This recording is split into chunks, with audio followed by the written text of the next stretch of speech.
And the person looked at her and said, "You mean you have to pay to serve people in need?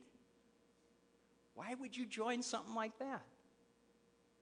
And it's an odd way to look at it, but from a leadership perspective, that's a tremendous message.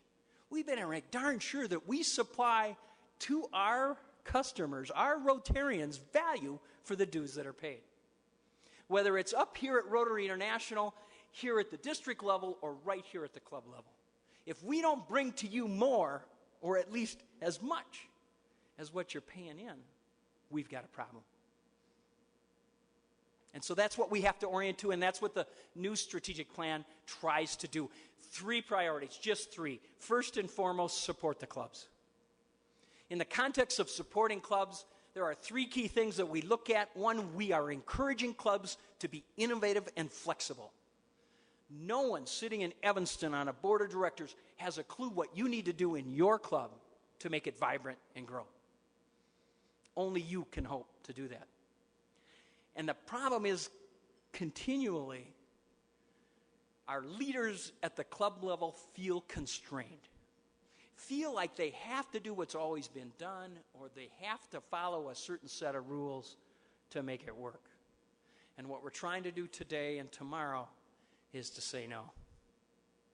Do what you have to do to make your club an amazing rock star experience for the next generation of customers that come in the door. Second thing we want and think is critical at the club support level is we want to help clubs do visioning, to do planning, so that you have a real focus of where you need to go and where you're going to be 3 years from now and 5 years from now. One of the biggest issues in Rotary today that's tremendously controversial, and I'll probably go up in flames for being one of the key people bringing this up, is the concept of annual themes for Rotary. Our president this year, Kalyan Banerjee, is a wonderful man, a wonderful leader, and he has a great theme. Embrace humanity, reach within, embrace humanity. And last year, Ray Klingon-Smith from Missouri, was a wonderful president, had a wonderful theme, build communities, bridge continents. And the year before, John Kenny was a great president from Scotland. The future of Rotary is in your hands. And I got to tell you, the message that we're sending at the highest level is, you're the leader this year. You do what you think is good. You get to do what you think is right in your year. And how many of us would ever run our businesses that way? And have leaders change every year and let them do what they think is best in their given year. What's happening is it's trickling down. We have directors who now have focuses for the districts in their zones. And we have district governors that say, in my year, we should do this. And it's bound to happen that at the club level, our presidents are now coming forward and saying, as club president in my year, I think we should do that. And what does our organization end up doing in that setting? So it's critical in that regard. So that's priority 1, supporting the clubs. Priority 2 is the vision of service. And what we need to do is learn the lessons that we've received to date from our experience in polio eradication. And we've learned 2 things: the value of partnership and the tremendous power of Rotary, and Rotarians in particular, as advocates. It's not so much that we've raised close to $700 million. What is amazing is the ability of Rotarians in countries all over the world to walk into the highest levels of government and demand that children be immunized. And I'll give you a very quick example. In Angola, which is a country in West Africa, Portuguese-speaking country, one of the poorest countries in the world, they've stopped immunizing children against polio. Now, they haven't had a reported case in 7 years. But if you stop immunizing the children, you have a risk that they're vulnerable for somebody transporting the disease into the country. We had that happen in Tajikistan last year. In the spring of 2010, we had 500 polio cases in Tajikistan. Almost exactly half of all the cases in the world last year were an outbreak in a country that hadn't seen polio in 9 years because they'd stopped immunizing the children. It cost us over $200 million to go into Tajikistan and immunize immediately and get that outbreak under control. So we're very fearful it's going to happen in Angola. What did we do? We went to Rotarians in Brazil. Very powerful Rotarians with very successful businesses. We made contact through those Rotarians with the government of Brazil. And those representatives, Rotarians and governmental representatives from Brazil, went to Angola. The number one trading partner of Angola is Brazil. And they sat down with the government leaders in Angola, and in a matter of 2 weeks, they had a commitment that $10 million would be spent. Starting 8 weeks later, $10 million on immunizing children. And that's the power that Rotary has. We have the power to advocate at the community level, at the state level, at the national and international level to make things happen. And we need to learn from that. And that's where we're going long term, I will tell you, in terms of service.